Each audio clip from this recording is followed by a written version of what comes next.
मर जा, मनहूस। जब से तूने मेरे भाई के घर में कदम रखा है, बदकिस्मती के सिवा कुछ नहीं लाई। झाड़ू का डंडा बेरहमी से मेरी कमर पर पड़ा तो मैं कराह कर रह गई। 9 महीने का हमल, सूजे हुए पांव और कमजोरी से टूटा हुआ जिस्म लिए मैं फर्श पर गिर पड़ी। मेरी ननद हिबा के सिर पर जैसे खून सवार था। बस कर हिबा, मर जाएगी। ये आवाज मेरी भाभी नूरा की थी, मगर उसमें हमदर्दी कम और तमाशा देखने का मजा ज्यादा था। मरती है तो मर जाए, इसी काबिल है। इसी मनहूस औरत की वजह से मेरा भाई चला गया। अब उसके आखिरी निशान को पेट में पालकर हम पर एहसान जता रही है। हिबा ने फिर झाड़ू उठाया और मेरे कांपते पैरों पर दे मारा। दर्द की तीखी लहर मेरे जिस्म में दौड़ गई। आंखों के सामने अंधेरा छा गया। मैंने बेबस होकर दोनों हाथ अपने पेट पर रख लिए, जैसे अपने बच्चे को इस जुल्म से बचाने की आखिरी कोशिश कर रही हूं। मेरी रूह से एक दुआ निकली, या अल्लाह, अगर तू है तो कोई करिश्मा कर दे। तभी दरवाजे की घंटी जोर से बजी। और हाँ, मेरा नाम सन्ना इफ्तिखार है। मेरी उम्र 23 साल है। मैं 2 भाइयों, सरफराज और अदील, की इकलौती और लाडली बहन रही हूँ। हमारे पुराने रिवाजों वाले खानदान में लड़कियों को ज्यादा पढ़ाने का चलन नहीं था। लेकिन मैंने जब शहर की यूनिवर्सिटी में दाखिले की जिद की, तो मेरे दोनों भाई आखिरकार मान गए। उन्होंने न सिर्फ मुझे शहर की सबसे अच्छी यूनिवर्सिटी में दाखिला दिलाया, बल्कि मेरी हर जरूरत का ख्याल भी रखा। मैं पढ़ाई में शुरू से अव्वल रही। स्कूल हो या कॉलेज, हर जगह टॉपर। यूनिवर्सिटी में भी होनहार छात्रों में मेरा नाम लिया जाता था। यूनिवर्सिटी की दुनिया ने मुझे अपने पैरों पर खड़ा होना सिखाया। यहीं मेरी मुलाकात आरमान से हुई। आरमान शेख मेरी ही क्लास में था, मगर बाकी लड़कों से बिल्कुल अलग। जहां दूसरे लड़के लड़कियों से बात करने के बहाने ढूंढते, वहीं आरमान नजरें झुकाकर चलता, तहजीब और सादगी से पेश आता। वह शहर के एक नामी कारोबारी इकबाल शेख का बेटा था। अमीर खानदान, मगर आरमान में घमंड का नामो निशान नहीं था। उसकी यही सादगी और बर्ताव मुझे भाने लगे। एक दिन लाइब्रेरी के बाहर उसने मुझे रोका। सना, मुझे आपसे एक बात कहनी है। उसकी आवाज में घबराहट थी। जी, कहिए। मैंने नजरें झुका ली। मैं आपको पसंद करता हूँ और आपसे निकाह करना चाहता हूँ। ये अल्फाज मेरे कानों में शीशे की तरह पिघलकर उतर गए। मेरा दिल जोर से धड़क उठा। मैं भी उसे पसंद करती थी, मगर अपने खानदान के उसूल जानती थी। हमारे यहाँ पसंद की शादी को गुनाह समझा जाता है। मैं खामोशी से वहां से चली आई। कोई जवाब नहीं दिया। पढ़ाई पूरी हुई। आरमान ने अपने अब्बा का कारोबार संभाल लिया, मगर उसने रिश्ते की डोर नहीं छोड़ी। अक्सर फोन करके निकाह की बात करता और मैं हर बार टाल देती। मुझे मालूम था यह रिश्ता नामुमकिन है। फिर एक दिन वही हुआ जिसका डर था। आरमान अपने अब्बा इकबाल साहब के साथ मेरे घर रिश्ता लेकर आ गया। मेरे भाई, जो मुझ पर जान छिड़कते थे, गुस्से से लाल पीले हो गए। हमने तुम्हें यूनिवर्सिटी इसलिए भेजा था कि तुम वहां ये गुल खिलाओ। बड़े भाई सरफराज की आवाज में गुस्सा और मायूसी एक साथ थी। तुमने हमारी इज्जत मिट्टी में मिला दी। भाईजान, यकीन करें, मैंने कोई बेहयाई नहीं की। मेरी आंखों से आंसू बहने लगे। खामोश, अब हमारी सुनो। इस लड़के से तुम्हारा निकाह नहीं होगा। मैंने सिर झुका लिया। जो आपका हुक्म, मैं आपकी मर्जी के खिलाफ कभी नहीं जाऊंगी। मगर आरमान हार मानने वालों में नहीं था। इकबाल साहब बार बार हमारे घर आए, समझाते रहे। आरमान भी कई दफा आया। उनकी यह चेष्टा सहे मेरे भाइयों के स्वाभिमान को चोट पहुंचाती रही। आखिर एक दिन सरफराज भाईजान बोले, ठीक है, हमें रिश्ता मंजूर है। 1 हफ्ते के अंदर निकाह करके इसे ले जाइए। जल्दी से जल्दी यह अपने घर की हो जाए। इसी में हमारी इज्जत है। ये फैसला मेरे लिए किसी सदमे से कम नहीं था। एक तरफ आरमान की मोहब्बत, दूसरी तरफ भाइयों की नाराजगी और हमेशा की जुदाई। आरमान समझदार था। उसने मुझे फोन करके कहा, घबराओ मत सना, निकाह के बाद मैं तुम्हारे भाइयों को भी मना लूंगा। मगर मैं जानती थी मेरे भाई अपने स्वाभिमान में अडिग हैं, शायद कभी न माने। सादगी से निकाह हुआ। काजी साहब ने जब कबूल है पूछा, तो मेरे होठों से निकला, कबूल है। मुझे अपनी ही आवाज अजनबी लगा। न माँ साथ थी, न कोई सहेली, बस 2 भाई, कठोर चेहरों के साथ, जैसे किसी जनाजे में खड़े हों। आरमान के चेहरे पर खुशी की चमक थी, मगर मेरी हालत देखकर उसकी मुस्कान में कसक थी। वह लम्हा मेरी जिंदगी का सबसे दर्दनाक पल था। जाते जाते मैं उम्मीद कर रही थी कि भाई एक बार सिर पर हाथ रख दें, एक बार गले लगा लें, मगर उन्होंने कहा, आज के बाद इस घर के दरवाजे तुम्हारे लिए हमेशा बंद। सना, अब इसी घर से तुम्हारी अंतिम यात्रा उठेगी। जिस घर में जा रही हो, कभी इस दहलीज की तरफ पलटकर मत देखना। ये शब्द तेज धार वाले खंजर की तरह मेरी रूह में उतर गए। मैं टूटकर बिखर गई। जिस आंगन में पली बड़ी, वहीं आज अजनबी हो गई। गाड़ी में बैठते ही मैं फूट फूट कर रो पड़ी। आरमान ने मेरा हाथ थामा। सना, मेरी तरफ देखो। उसकी आवाज में इतना अपनापन था कि मैंने रोते रोते नजरें उठाईं। मैं वादा करता हूं, तुम्हारा साथ कभी नहीं छोड़ूंगा। तुम्हारे भाइयों से भी माफी मांगूंगा। देखना, एक दिन वहीं तुम्हें खुद वापस लेकर आएंगे। आरमान का घर किसी हवेली से कम नहीं था। शानो शौकत, दौलत, सब कुछ। मगर जैसे ही मैंने दहलीज पार की, अजनबियत और ठंडेपन की हवा ने मुझे घेर लिया। सामने सोफे पर मध्यम उम्र की महिला, मेरी सास रुकैया बेगम, चेहरे पर नापसंद का साया। साथ में एक जवान लड़की, आरमान की बहन हिबा, और एक तरफ उसकी भाभी नूरा खड़ी थी। किसी के चेहरे पर नई दुल्हन की खुशी नहीं थी। मैंने धीरे से सलाम किया। अस्सलामु अलैकुम, जवाब आया। वालेकुम अस्सलाम, मगर लहजे में रुखाई थी। रुकैया बेगम बोली, आ ही गई तुम। मेरे बेटे ने पूरे खानदान में हमें लोगों को मुंह दिखाने लायक नहीं छोड़ा। अम्मी, प्लीज, आरमान ने कहा। यह सना है, मेरी बीवी और इस घर की इज्जत। उम्मीद है आप सब इन्हें वह सम्मान देंगे जिसकी ये हकदार हैं। उसकी बात पर सब चुप हो गए। नूरा भाभी ने रस्म निभाई, मगर स्पर्श में भी ठंडक थी। बाद में आरमान ने बताया, अम्मी अपने भांजे से उसका निकाह चाहती थीं और भाभी नूरा अपनी छोटी बहन का रिश्ता तय कर चुकी थीं। मेरे आने से उनके सारे मंसूबे टूट गए थे। शादी के शुरुआती दिन अजीब थे। आरमान के सामने सबका बर्ताव सामान्य, मगर उसके ऑफिस जाते ही घर कैद खाना।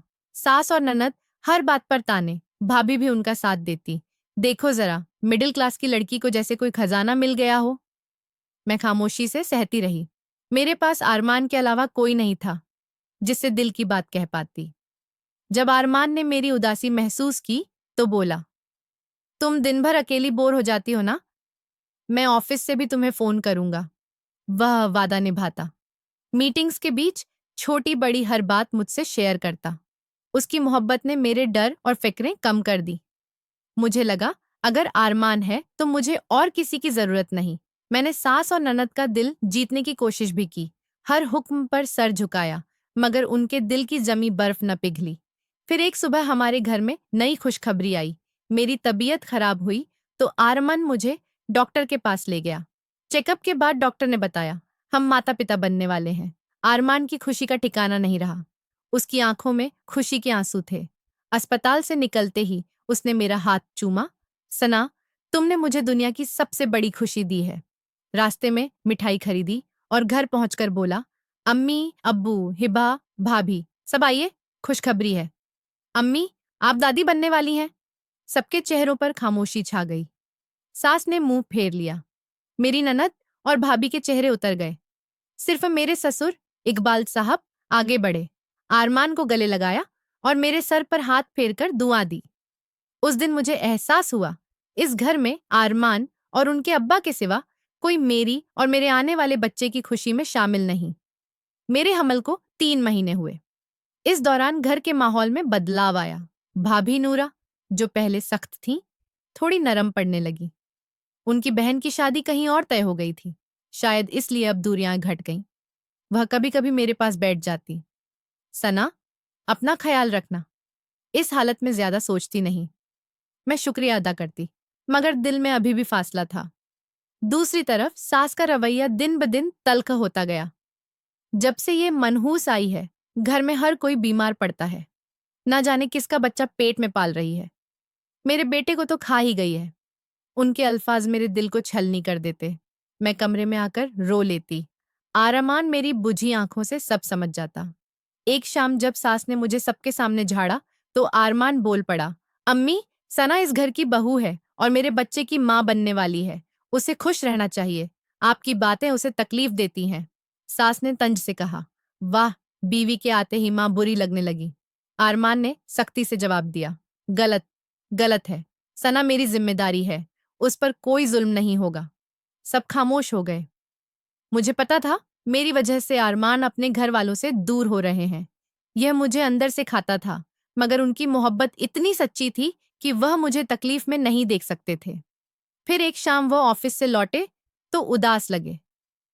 सना, मुझे कुछ दिनों के लिए मुल्क से बाहर जाना पड़ेगा। बहुत जरूरी बिजनेस मीटिंग है। अब्बा चाहते हैं कि मैं ही जाऊं। मेरी दुनिया ठहर सी गई। नहीं, आरमान, मुझे छोड़कर मत जाइए। मेरा दिल नहीं मान रहा। प्लीज मना कर दीजिए। उसने आंसू पोंछे। बस चंद दिनों की बात है। काम खत्म होते ही पहली फ्लाइट से लौट आऊंगा। और तुम अकेली कहाँ? तुम्हारे साथ हमारा बच्चा है। भाभी नूरा को सब समझा दिया है, वो ख्याल रखेंगी। जिस दिन उसे जाना था वह दिन बहुत भारी था। मैंने उसका सामान पैक किया। हर चीज रखते हुए दिल डूबता रहा। एयरपोर्ट जाने से पहले उसने मेरे और बच्चे का ख्याल रखने की हिदायत दी। माथे पर चूमा। जब लौटूंगा तो तुम्हें मुस्कुराता देखना चाहता हूँ। आप भी अपना ख्याल रखिएगा। पहुंचते ही फोन कीजिएगा। बिल्कुल। अब रोना बंद करो। वह मुझे गले लगाकर चला गया। मैं दरवाजे पर खड़ी उसे तब तक देखती रही जब तक उसकी गाड़ी ओझल न हो गई। उस रात एक पल को भी नींद नहीं आई। घड़ी देखती रही, बेचैनी से उसके फोन का इंतजार। मैंने टीवी चला दिया। चैनल बदलते बदलते एक न्यूज चैनल पर नजर पड़ी। ब्रेकिंग। दुबई जाने वाली फ्लाइट ई के 560 टेक ऑफ के कुछ ही देर बाद अरब सागर के ऊपर हादसे का शिकार। हाजी अली दरगाह के पास समुद्र में गिरने की आशंका। किसी भी यात्री के बचने की संभावना बहुत कम। मेरे हाथ कांपने लगे। रिमोट फर्श पर गिर गया। यही फ्लाइट, यही आरमान की फ्लाइट। मेरी चीख सुनकर सबसे पहले भाभी नूरा दौड़ती हुई आई। पीछे सास और हिबा भी। क्या हुआ? उनकी नजर टीवी पर पड़ी, जहां फ्लाइट नंबर बार बार चमक रहा था। सास की आवाज कांप रही थी। हिबा ने आवाज बढ़ा दी। एंकर बता रहा था, रेस्क्यू टीमें रवाना, अब तक कोई जीवित नहीं मिला। घर में जैसे कयामत आ गई। नहीं, मेरा अरमान, मेरे बच्चे के अब्बू, कुछ नहीं हो सकता। भाभी ने भी यकीन नहीं किया। अपने शौहर मेरे जेठ फैजल को फोन मिलाया, जो घर पर नहीं थे। मेरे ससुर इकबाल साहब भी कमरे से बाहर आए। खबर देखकर उनका धैर्य टूट गया। नहीं, ऐसा नहीं हो सकता। शायद आरमान किसी वजह से उस विमान में न बैठा हो। उनके कांपते हाथ एयरलाइन को कॉल करते रहे। अगले कुछ घंटे हमारी जिंदगी की सबसे दर्दनाक घड़ियां थीं। अनजानी उम्मीद के सहारे हम सब जिंदा थे। ससुर लगातार संपर्क में रहे। उनका चेहरा हर पल और परेशान। रिश्तेदार आने लगे। अफरात फरी। मैं सोफे के कोने में बेहोशी सी हालत में, आंसू और होश दोनों साथ छोड़ते हुए। फिर वह कॉल आया जिसने आखिरी उम्मीद भी तोड़ दी। इकबाल साहब फोन पर सुनते सुनते धड़ाम से सोफे पर गिर पड़े। तस्दीक हो गई। यात्री सूची में आरमान का नाम है। कहते हैं कोई नहीं बचा। यह सुनते ही मेरी सास ने अपना सिर पीटना शुरू कर दिया। उनका सदमा अचानक नफरत और गुस्से में बदल गया। पहली नजर मुझ पर मेरे बेटे को निगल गई मनहूस। जब से आई है बर्बादी ही लाई है। तेरे मनहूस कदमों ने मेरा चांद सा बेटा छीन लिया। वह मेरी तरफ झपटी। भाभी के शौहर ने उन्हें थाम लिया। अम्मी, होश कीजिए। मैं ठीक कह रही हूं। इसने मेरी बेटी पर जादू कर रखा था। इसी की वजह से मेरे बेटे की जान गई। हाँ अम्मी, आप ठीक कह रही हैं। ये हमारी जिंदगी में ना आती तो भाईजान आज हमारे साथ होते। हिबा की बातें जहर की तरह मेरे दिल में उतरती गईं। उस वक़्त मैं अपने होश में नहीं थी। मेरे अस्तित्व का हिस्सा बिखर चुका था और ये लोग मेरे जख्मों पर नमक छिड़क रहे थे। मैं बेबसी से ससुर की तरफ देख रही थी, जो शायद घर में मेरे एकमात्र हमदर्द थे, मगर वे भी अपने बेटे के गम में डूबकर कमरे में बंद हो गए। उनकी खामोशी ने सास और भाभी को और हिम्मत दे दी। आने जाने वाले लोग मुझे अजीब नजरों से देखने लगे। सास हर किसी से कहती, क्या करूं? ऐसी बहू लानी थी जिसने मेरे बेटे को निगल लिया। आरमान की मौत ने मुझे जिंदा दफन कर दिया था। मुझे लगता था अब सांस भी नहीं आएगी। सिर्फ मेरे पेट में पलती एक जान बची थी, आरमान की आखिरी निशानी, जो मुझे जीने पर मजबूर कर रही थी। 2 महीने गुजर गए। मेरे लिए वक्त थमा था, मगर ससुराल वालों के लिए सब सामान्य होने लगा। ससुर पहले कुछ दिन कमरे में बंद रहे, अब कारोबार में लग गए, मगर अंदर से टूटे हुए। भाभी नूरा का रवैया जो कुछ दिन नरम हुआ था, फिर सास और हिबा की तरफ लौट आया। तीनों मिलकर मुझे सताने का कोई मौका न छोड़ती। मैं 5 महीने की हमलाहू थी, तबीयत अक्सर खराब, मगर उन्हें मुझ पर तरस नहीं आता था। एक सुबह शोर सुनकर बाहर आई। सास ने सारे नौकरों को लॉन्ज में इकट्ठा कर रखा था। आज से तुम में से किसी की भी इस घर में जरूरत नहीं। अपना हिसाब लो और निकलो। एक पुरानी नौकरानी ने हिम्मत करके पूछा। बेगम साहिबा, अचानक क्या हुआ? क्या हमसे कोई गलती हुई? सास ने मुझे हिकारत से देखकर कहा। गलती तुम लोगों से नहीं, मेरे बेटे की थी, जो ये बदकिस्मत घर लाया।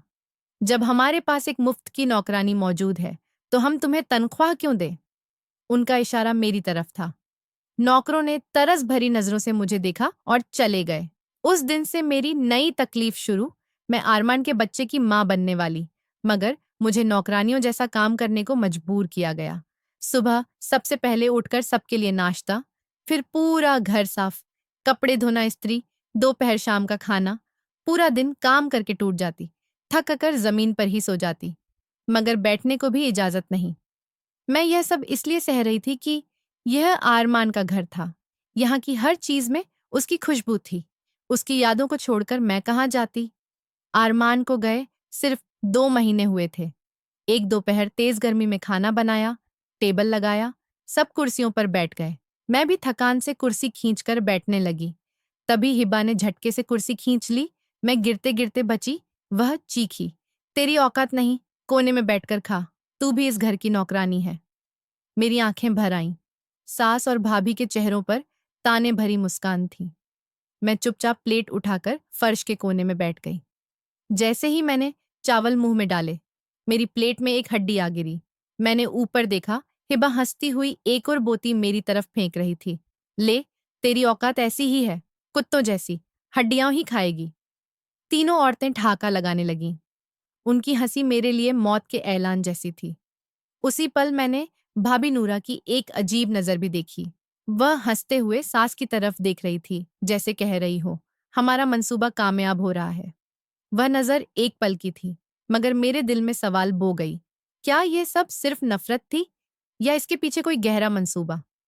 उस रात मैं अपने कमरे में फर्श पर बैठकर बहुत रोई। कानों में उनकी हंसी गूंजती रही। मेरी प्लेट में पड़ी हड्डी मेरे बेबसी और उनके जुल्म का सबूत थी। मुझे लगा जैसे दीवारें मुझ पर गिर रही हों।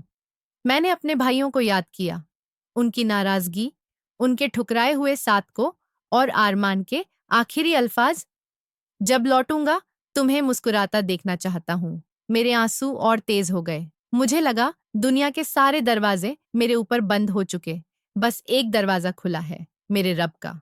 मैंने वुजू किया, जानिबे किबला बैठकर दुआ के लिए हाथ उठाए। या अल्लाह, तू ही मेरा मालिक, तू ही मेरा मददगार। मुझ में अब और सहने की ताकत नहीं। अगर मेरी जिंदगी में कोई भलाई नहीं बची, मुझे उठा ले, मगर मेरे इस बेगुनाह बच्चे को बचा ले। यह मेरे आरमान की निशानी है। इसे इन जालिमों के रहम पर मत छोड़। तू रहम करने वाला है, तू ही रास्ता दिखाने वाला है। उस रात मैंने अपना सारा दर्द अल्लाह के सामने उड़ेल दिया। महीनों बाद एक अजीब सा सुकून महसूस हुआ। मुझे यकीन था यह दुआ जरूर सुनी जाएगी। इसके बाद मेरी दिनचर्या तय हो गई। दिन भर जानवरों की तरह काम, ताने, जुल्म, मगर रात का आखिरी पहर सिर्फ मेरे रब के लिए। ईशा के बाद तस्बीह, सजदा, दुआ, रब्बना आतिना फिर दुनिया हंसना व फिल आखिरती हंसना वकना अजाबन्नार। यही इबादत मेरी रूह को सुकून देती। इसी सब्र और दुआ ने मुझे जिंदा रखा। 3 महीने और गुजर गए। अब मेरा हमल आखिरी मरहले में था। झुककर काम करना नामुमकिन, मगर रहम कोई नहीं। इस बीच मैंने भाभी नूरा और उनके शौहर मेरे जेठ फैजल के रवैये में एक अजीब बदलाव देखा। अब वे मुझे सताने से ज्यादा घर के कागजात और कारोबार में दिलचस्पी लेने लगे। एक रात पानी लेने मैं रसोई जा रही थी, तो मैंने जेठ को फोन पर धीमी आवाज में कहते सुना, फिक्र मत करो, अब्बा से कागजात पर दस्तखत करवा लिए हैं। आरमान की हिस्सेदारी की प्रॉपर्टी हमारे नाम। बस यह लड़की किसी तरह यहाँ से चली जाए, बाकी काम भी हो जाएगा। मेरे कदम ठिठक गए। मुझे समझ आ गया, उनका असली मकसद ये सब सिर्फ नफरत नहीं, लालच था। वह मेरे शौहर की विरासत हथियाना चाहते थे, और मैं और मेरा होने वाला बच्चा उनके रास्ते की सबसे बड़ी रुकावट थे। यह सच मेरे अंदर तक कांप गया। क्या ये लोग मेरे बच्चे को नुकसान पहुंचा सकते हैं? यही सोचकर मेरी रूह कांप उठी। अब मैं हर निवाला डर कर खाती, हर कदम फूंक फूंक कर रखती। उनकी शक्लें मुझे डराने लगीं। सास की जहरीली आवाज अक्सर कानों में गूंजती। एक बार यह बोझ उतर जाए, फिर देखना, तुम और तुम्हारी यह निशानी इस घर में नहीं रहोगी। मेरी दुआएं और शिद्दत से होने लगी। या अल्लाह, मेरे बच्चे को दुनिया में आने से पहले कोई करिश्मा कर दे, कोई रास्ता बना दे। मेरा आखिरी महीना क़यामत की तरह गुजरा। हर दिन जैसे एक सदी। रातों को मैं अपने कमरे का दरवाजा अंदर से कुर्सी लगाकर बंद कर देती। डर था ये लोग किसी भी हद तक जा सकते हैं। उनकी बेचैनी साफ नजर आने लगी। वो चाहते थे मैं जल्द से जल्द घर छोड़ दूं, मगर मेरी इज्जत और मेरा बच्चा उनके रास्ते में हथियार बनकर खड़े थे। एक दिन जेठ फैजल कुछ कागज लेकर मेरे पास आए। सना, ये आरमान के कुछ बैंक खातों के दस्तावेज हैं। इन्हें बंद करवाने के लिए तुम्हारे हस्ताक्षर चाहिए। यहाँ साइन कर दो। उनके लहजे में बनावटी नरमी थी।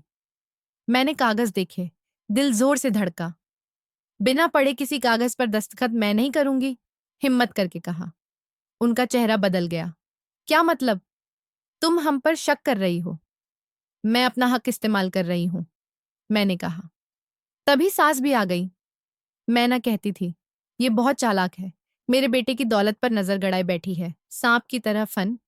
वरना क्या? मैंने भी हिम्मत दिखाते हुए कहा। यह जायदाद मेरे शौहर की है। इसका पहला हक मेरे बच्चे का है। मैं इसे किसी लालची के हवाले नहीं करूंगी।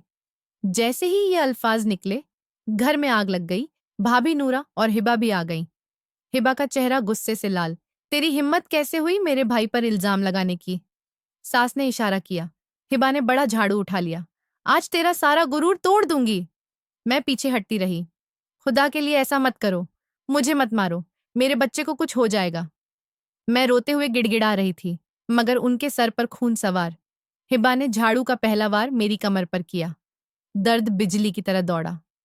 मैं फर्श पर गिर पड़ी, दोनों हाथों से पेट ढांप लिया। वह रुकी नहीं, मारती रही। सास और भाभी तमाशा देखती रहीं, चेहरों पर शैतानी मुस्कान। जेठ फैजल खामोशी से सब देखते रहे। मेरी चीखें उस बड़े से घर में दम तोड़ रही थीं। मुझे लगा आज मैं और मेरा बच्चा अब नहीं बचेंगे। तभी हवेली का मुख्य दरवाजा जोरदार धमाके से खुला, जैसे किसी ने लात मारकर तोड़ दिया हो। एक गरजदार आवाज पूरे घर में गूंज उठी। कमरे में सन्नाटा छा गया। हिबा का उठा हाथ हवा में रुक गया। सबने डरते हुए दरवाजे की तरफ देखा। मैंने भी आंसुओं से धुंधली आंखों से देखा। दरवाजे की चौखट पर बाहर की रोशनी में एक लंबा, मजबूत साया गुस्से से कांपता हुआ। जेठ फैजल की आवाज लड़खड़ाई। कौन है? वह साया धीरे धीरे कमरे में दाखिल हुआ। जैसे ही चेहरा रोशनी में आया, वहां खड़े हर शख्स की चीख निकल गई। हिबा के हाथ से झाड़ू गिर गया। सास ने मुंह पर हाथ रख लिया, जैसे कोई भूत देख लिया हो। मैं फर्श पर बेदम पड़ी थी, अपनी आंखों पर यकीन नहीं कर पा रही थी। एक कांपती हुई आवाज मेरे होठों से निकली। आर मान। वह साया रोशनी में आया और मेरी कांपती हुई आवाज अपने आप निकल पड़ी। आर मान। आरमान ने पल भर भी देर नहीं की, लंबे लंबे कदमों से मेरे पास पहुंचा। हिबा को जोर से पीछे धकेल दिया। तेरी हिम्मत कैसे हुई मेरी बीवी पर हाथ उठाने की? उसकी दहाड़ ऐसी थी कि हिबा डर से कांप उठी और झाड़ू उसके हाथ से छूटकर फर्श पर गिर पड़ा। सास रुकैया बेगम हड़बड़ी में आगे बढ़ी। आरमान, मेरा बेटा, तू जिंदा है, अल्हम्दुलिल्लाह। उन्होंने मुझे छोड़कर उसे गले लगाने की कोशिश की, मगर आरमान ने हाथ उठाकर उन्हें रोक दिया। दूर रहिए। मुझसे अम्मी कहलाने का हक आप पा चुकी हैं, लेकिन जो कुछ इस घर में मेरी गैर मौजूदगी में हुआ, उसका हिसाब आज देना होगा। वह सबको नजरअंदाज करता हुआ मेरे सामने फर्श पर बैठ गया। मेरी हालत देखकर उसके चेहरे का गुस्सा पिघलकर दर्द बन गया। सना, मेरी जान। उसने मुझे अपने सीने से लगा लिया। मुझे माफ कर दो, मैं तुम्हें इन दरिंदों के बीच अकेला छोड़ गया। जो कुछ तुम्हारे साथ हुआ, उसकी जिम्मेदारी मेरी है। मेरे आंसू थमते नहीं थे। मैं उसके चेहरे को छू छू कर यकीन करने लगी। आप सच में वापस आ गए? उसने मेरे माथे को चूमते हुए कहा। हाँ, सना, मैं वापस आ गया हूं। अब तुम्हें कोई तकलीफ नहीं देगा। भाभी नूरा की कांपती आवाज उठी। मगर आपकी तो मौत की खबर आई थी। आपका जहाज। आरमान ने मुझे हल्के से अपने बाजू में संभालते हुए सबकी तरफ देखा। हाँ, जहाज तबाह हुआ था और सबको लगा मैं भी चला गया। लेकिन उड़ान से ठीक पहले सीट बदलकर मैं इमरजेंसी एग्जिट के पास आ गया था। जब जहाज अरब सागर में गिरा तो मैं मलबे से दूर जा गिरा। रेस्क्यू टीम ने मुझे बेहोशी की हालत में निकाला। मेरी सांस चल रही थी, मगर हालत बहुत खराब थी। महीनों तक अस्पताल में नाम और पहचान के बिना पड़ा रहा। याददाश्त तकरीबन चली गई थी। कुछ दिन पहले एक नर्स ने मेरे कपड़ों की जेब से एक छोटा सा फोटो निकाला। तुम्हारी तस्वीर, सना। उसे देखते ही जैसे बिजली सी कौंध गई। सब कुछ याद आ गया। निकाह, हमारा बच्चा, तुम्हारी मुस्कुराहट, सब। मैं उसी वक्त उठ बैठा। डॉक्टर रोकते रहे, मगर मैंने पहली फ्लाइट से लौट आने का रास्ता ढूंढ लिया। उसकी बातें सुनकर मैं उससे लिपट गई। या अल्लाह, तू कितना रहम करने वाला है। मैंने रात रात भर दुआ की थी, मेरे बच्चे को उसका वालिद लौटा दे। आज मेरी दुआ कबूल हो गई। आरमान ने मेरे आंसू पोंछे, फिर उसकी नजरें एक एक करके सब पर गईं। जेठ फैजल पर ठहर कर बोला, तुम मेरी मौत की खबर से खुश हुए थे, है ना? क्यों? फैजल का चेहरा पील पड़ गया। हिबा, नूरा और सास ने एक दूसरे की तरफ घबरा कर देखा। आरमान की आवाज गरजी। कागजात पर दस्तखत करवाकर मेरे हिस्से को अपने नाम कराने की जल्दी थी। और यह बेबस हमलाहू औरत, मेरी बीवी, तुम्हारे लिए मुफ्त की नौकरानी। लालच ने तुम सबको अंधा कर दिया। अब खेल खत्म, जो किया है उसका जवाब होगा। सबके चेहरे पर हवाइयां उड़ रही थीं। सबसे पहले हिबा आगे बढ़ी। उसने रोते हुए अरमान के कदमों में गिरने की कोशिश की। भाई, हमसे बहुत बड़ी गलती हो गई, हमें माफ कर दो। मगर अरमान का गुस्सा ठंडा नहीं हुआ था। उसकी आंखें मेरे जिस्म पर पड़े ताजा निशानों को देख रही थीं। माफी? तुम लोगों ने एक असहाय औरत पर हाथ उठाया, उसे जलील किया, मेरे बच्चे की जान तक को खतरे में डाला। इस गुनाह की कोई माफी नहीं होती। मैंने कांपते हुए उसका हाथ थाम लिया। आरमान, बस कर दीजिए। ये आपकी अम्मी है, आपकी बहन, आपके भाई और भाभी। इंसानियत का तकाजा है कि हम सख्ती से ज्यादा दरगुजार को तरजीह दें। अल्लाह माफ करने वालों को पसंद करता है। मेरे दिल में अब इनके लिए कोई शिकवा नहीं। बस एक गुजारिश, हमें यहां से ले चलिए। उसने मेरी तरफ देखा। मेरी आंखों में भरोसा और सुकून था। आरमान की सांस लंबी हुई। सिर्फ और सिर्फ तुम्हारे कहने पर सना, मैं इन्हें माफ करता हूं। लेकिन एक बात अटल है, हम अब इस घर में एक मिनट भी नहीं रहेंगे। यह हवेली मेरे लिए जहन्नुम बन चुकी है, जहां मेरे अपने ही मेरी बीवी और मेरे अजन्मे बच्चे के दुश्मन बन गए। कमरे में कोई बोल न सका। आरमान ने मुझे सहारा देकर कमरे तक पहुंचाया। हमने जल्दी जल्दी जरूरी सामान एक बैग में रखा। किसी की हिम्मत नहीं हुई हमें रोकने की। कुछ ही देर में हम उस महल जैसी कैद से निकल चुके थे। बाहर की हवा ने मेरे फेफड़ों को जैसे नई जिंदगी दी। मैंने आंखें बंद कर अल्हम्दुलिल्लाह कहा और हम गाड़ी में बैठकर दूर निकल आए। आरमान मुझे एक छोटे साफ सुथरे फ्लैट में लाया। मैंने यह जगह पहले ही अपने लिए ले ली थी। सोचा था कभी जरूरत पड़ी तो काम आएगी।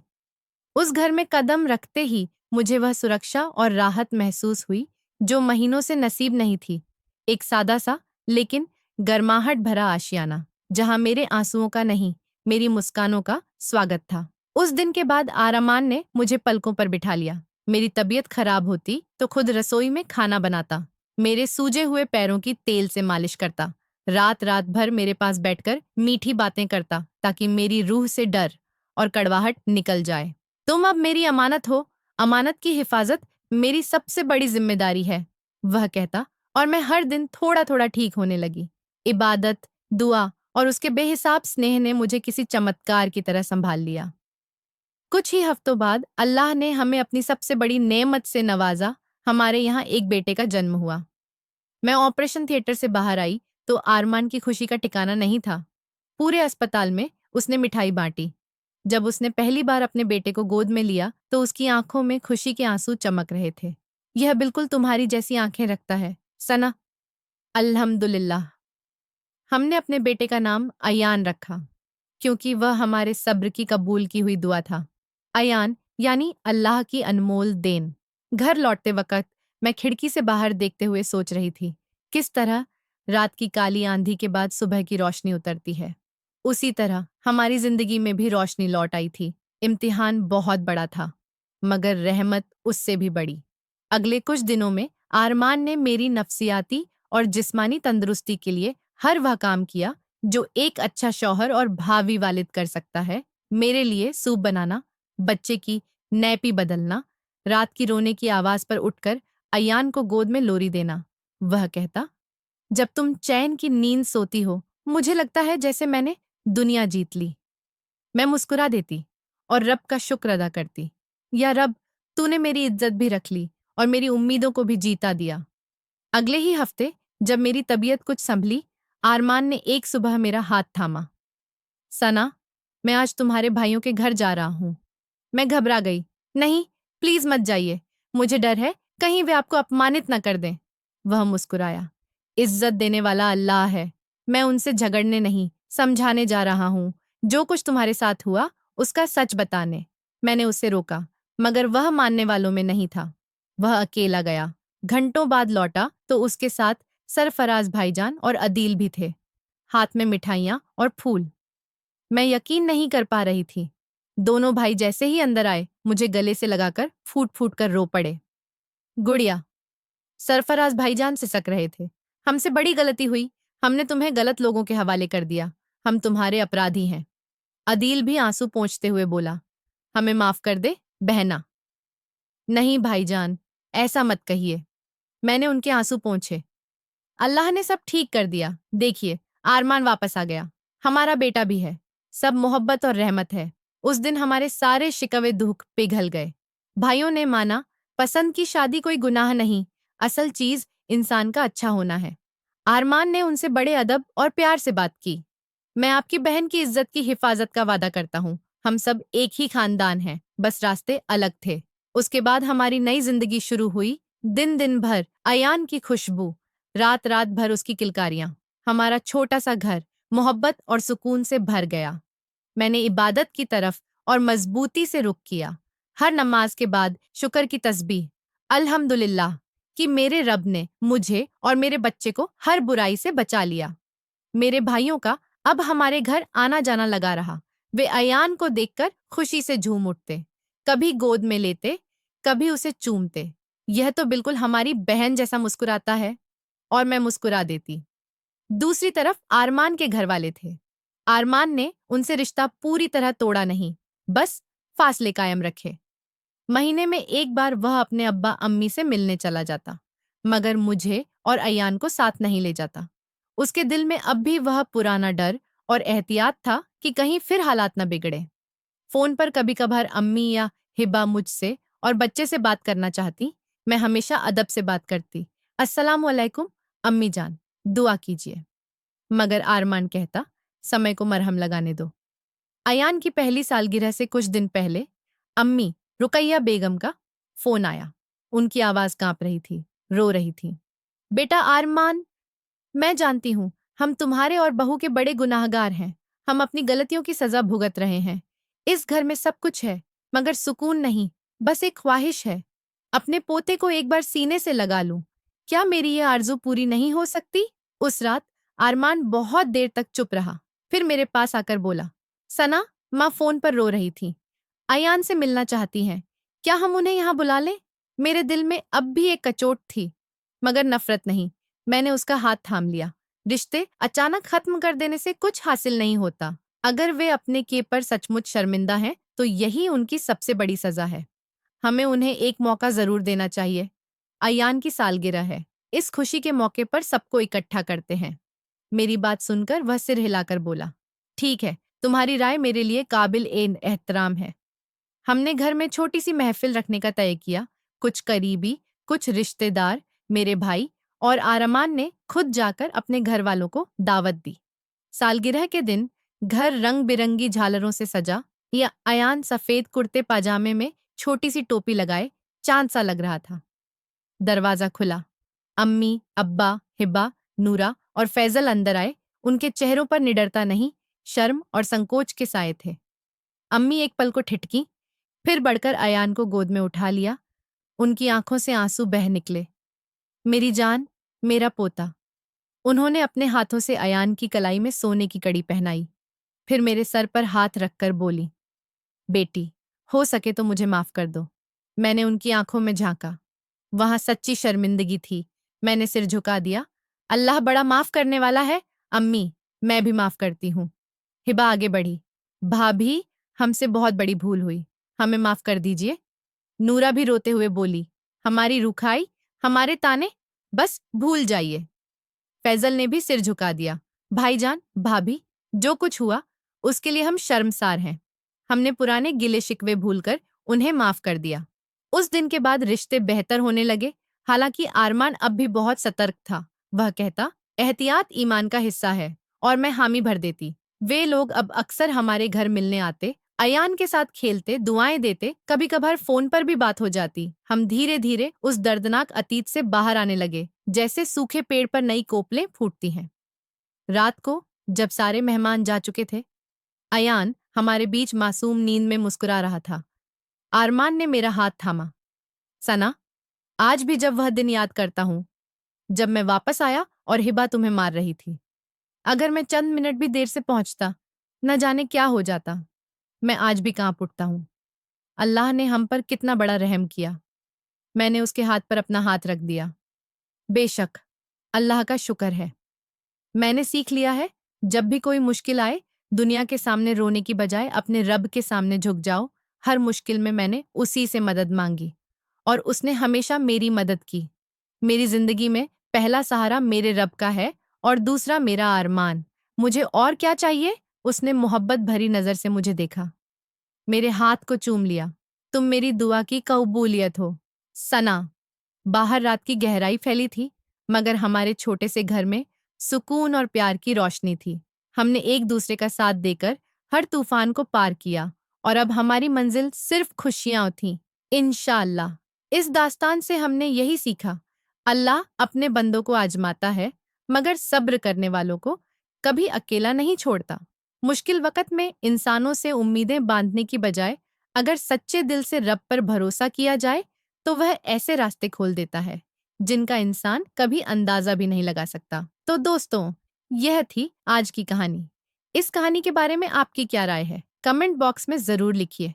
अगर आपको यह दास्तान पसंद आई हो तो वीडियो को लाइक करें, चैनल को सब्सक्राइब करें, और बेल आइकन दबाकर उसे ऑल पर सेट करें, ताकि आपको नए वीडियो की सूचना तुरंत मिल जाए। शुक्रिया।